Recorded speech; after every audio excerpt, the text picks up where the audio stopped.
नमस्कार दोस्तों, कैसे हैं आप? आई होप आप सभी अच्छे होंगे। तो आज एक फिर से पोर्टफोलियो रिव्यू करेंगे। तो पोर्टफोलियो स्टार्टिंग हुआ है, ये वाला पोर्टफोलियो का मई से, 1 मई से स्टार्टिंग हुआ है, क्योंकि ये जो भाई साहब है बोल दिया है कि मैं 2 महीने पहले ही इन्वेस्ट स्टार्ट किया हूँ। तो यहाँ पे 1 मई है टिल जुलाई का फर्स्ट, तो 2 SIP गया है। 2 SIP ओनली, मई का और जून का। इक्विटी में 99.94, मतलब ऑलमोस्ट 100% ही पकड़ सकता है। डेट में 0.11%। तो देखते हैं पोर्टफोलियो, काफी यूनिक एक पोर्टफोलियो है। मैं आज तक ऐसा पोर्टफोलियो कभी देखा भी नहीं हूँ और कभी रिव्यू भी नहीं किया हूँ।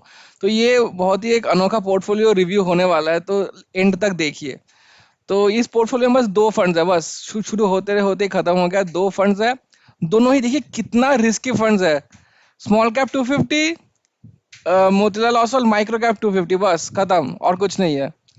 तो इन्होंने यूनिट्स दिया था मुझे कि यूनिट्स कितना कितना है। तो मोती स्मॉल कैप 250 में 16,941 यूनिट्स दिए थे, और मोतीलाल माइक्रो कैप में 12,468 यूनिट्स था। तो टोटल इनका अमाउंट इन्वेस्टेड है, ये लमसम वाला अकाउंट है शायद। तो 4,36,000 टोटल इनका इन्वेस्टेड है ऑलरेडी। अभी बन चुका है 2 महीने में 5,38,000। तो 1 लाख का ऑलरेडी प्रॉफिट दिख रहा है 2 महीने में। तो देख सकता है काफी अच्छा रिटर्न्स मिल चुका है इनको एक ही महीने में, 2 महीने में 1,02,000। तो क्योंकि ये बहुत ही ultra super ultra aggressive investing कर रहा है। तो 50 परसेंटेज ऑफ पोर्टफोलियो देख सकते हैं, 60% और 40% बेसिकली है। तो देखते हैं आगे जाके क्या आता है और निकल के आता है। परफॉर्मेंस ग्राफ की तरफ देखते हैं। 4,36,000 इन्वेस्टेड है, 5,38,000 बन चुका है अभी, और यही इंडेक्स पे लगाता तो 4,65,000 बनता। तो दोनों ही इंडेक्स ही है, ये BSE सेंसेक्स का बता रहा है। नीचे चलता है परफॉर्मेंस। तो 251% रिटर्न्स आ रहा है।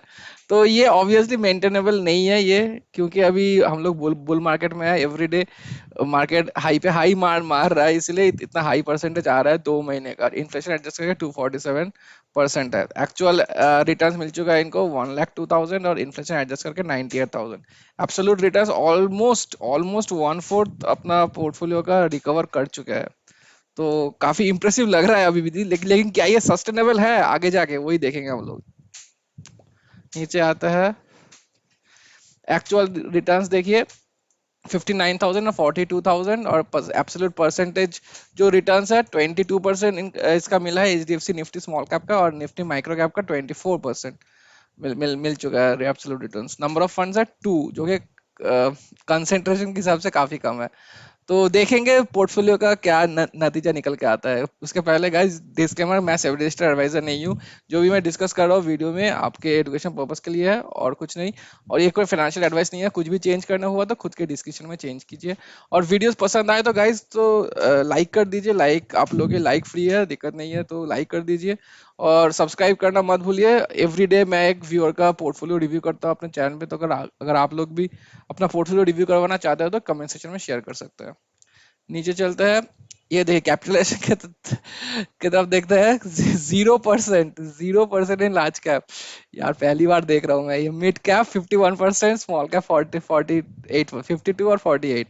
पहली बार देख रहा हूँ कि स्मॉल कैप कैपिटलाइजेशन आ रहा है। स्मॉल कैप में कभी देखा नहीं हूँ मैं आज तक। तो मेजोरिटी स्मॉल कैप ही है और माइक्रो कैप ही है। स्मॉल कैप ग्रोथ तो सुपर हाई ग्रोथ परसेंटेज है इनका क्या। लेकिन ये क्या ही सस्टेनेबल है, देखेंगे। रुकिए।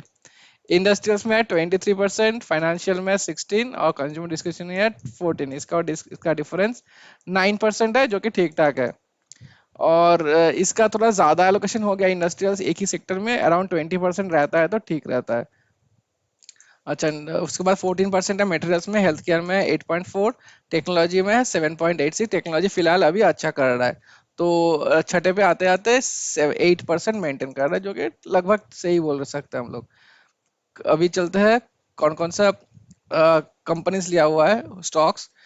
देखिए मिड कैप वाओ, लार्ज और जायंट का कोई सीन है ही नहीं यहाँ पर। डायरेक्टली मिड मिड मिड, और इसके बाद और भी था, सारे स्मॉल थे उसके बाद। ठीक है, मैं लिया नहीं हूँ। तो Crompton and Greaves, Exide industry, blue star, देखिए ग्रोथ का तो चांसेस काफी हाई है, देख सकते हैं यहाँ पर। काफी अच्छे अच्छे कंपनीज भी, और ग्रोथ का चांसेस हाई है, काफी हाई है इनका। कैम्स अच्छा है, करोड़ वैश्य बैंक है। अच्छा, तो ये दोनों ही विदाउट एनी एग्जिट लोड है, फ्री ऑफ एक एग्जिट लोड है। अगर निकालना चाहता है तो निकाल सकता है पैसा, अगर चेंज करना हुआ तो निफ्टी माइक्रो कैप। तो ये डायरेक्टली पैसा इंडिया में लग रहा है, टोटल 100% पैसा इंडिया में है। तो ये आ रहा है, कमेंट आ रहा है माई वर्ल्ड माई स्पाइल से। तो I have invested 4,55,000 in H D F C Nifty small cap 250। ये एक फंड है, ये जैसे मैंने बताया, इन्होंने यूनिट बता दिया था, वैसे ही मैंने पुट किया टूल में। और मोतीलाल ओसल माइक्रो मिट 250, ये भी यूनिट है। टिल डेट 34,000 का प्रॉफिट हो चुका है इनका।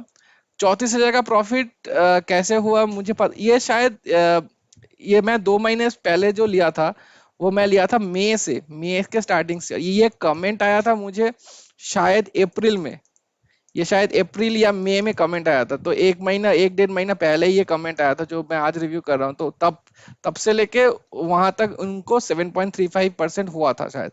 लेकिन अगर अगर मैं मई से कंसिडर किया हूँ तो ऑलरेडी 1 लाख का प्रॉफिट हो गया होगा इनका। तो is it a good for long term investment? Please do suggest me। और ये 25,000 का मंथली एसआईपी करना चाहते हैं, ठीक है। तो देखिए चीज क्या है, आपका पोर्टफोलियो तो अभी काफी अच्छा दिख रहा है, ठीक है, आपको रिटर्न्स भी काफी अच्छा हो, क्यों? लेकिन क्या ये सस्टेनेबल नहीं है? ये सस्टेनेबल एकदम ही नहीं है। 250%, ये एकदम ही सस्टेनेबल नहीं है। आपका दिक्कत क्या हो जाएगा, देखिए आप अगर ultra ultra aggressive, super ultra aggressive investing करना चाहते हैं, उसका दिक्कत नहीं है, वो कर सकते हैं। लेकिन उस वहां पर भी एग्रेसिव इन्वेस्टिंग में भी आपको थोड़ा सा बैलेंस मेंटेन करना पड़ेगा। क्योंकि मैं बोल रहा हूँ स्मॉल कैप जब गिरता है फ्री फ्लो की तरह गिरता है, ठीक है। और ये दोनों ही आप इंडेक्स फंड लिए हुए हैं। तो इंडेक्स फंड मतलब कोई ये पैसिव फंड है। कोई मैनेजर नहीं रहेगा कि आपको फंड को जब नीचे आ रहा है फंड तो बचाएगा कि थोड़ा बहुत स्टॉक्स का चर्निंग करके लार्ज कैप में डाल दे, एलोकेशन चेंज चेंज करके, या फिर कोई स्टॉक खराब कर रहा है उसको, वो स्टॉक को निकाल के दूसरा कोई स्टॉक ला दे। वो ऐसा कोई ऑप्शन नहीं है। अभी फिलहाल आपका अच्छा दिख रहा है क्योंकि मार्केट, हम लोग बुल मार्केट में है अभी, ये लॉन्ग टर्म में एकदम ही सस्टेनेबल नहीं है। दूसरी बात जो सेकंड मोस्ट इंपॉर्टेंट पॉइंट है, मान लीजिए आप अगर रिडीम कर रहे हैं पैसा, ठीक है, जब रिडीम करने वाले हैं तो स्मॉल कैप अगर एक बार गिरता है तो काफी टाइम लग जाता है स्मॉल कैप को फिर से उठने उठने के लिए। मान लीजिए आपको नेक्स्ट साल, 1 साल पहले आप तय किए कि मुझे नेक्स्ट साल में रिडीम करना है पैसा, आपका गोल कंप्लीट हो गया है। मैं बता रहा हूँ, मान लीजिए 10+ ईयर्स के बाद, 10 10 साल के बाद आपको पैसा निकालना है बेसिकली।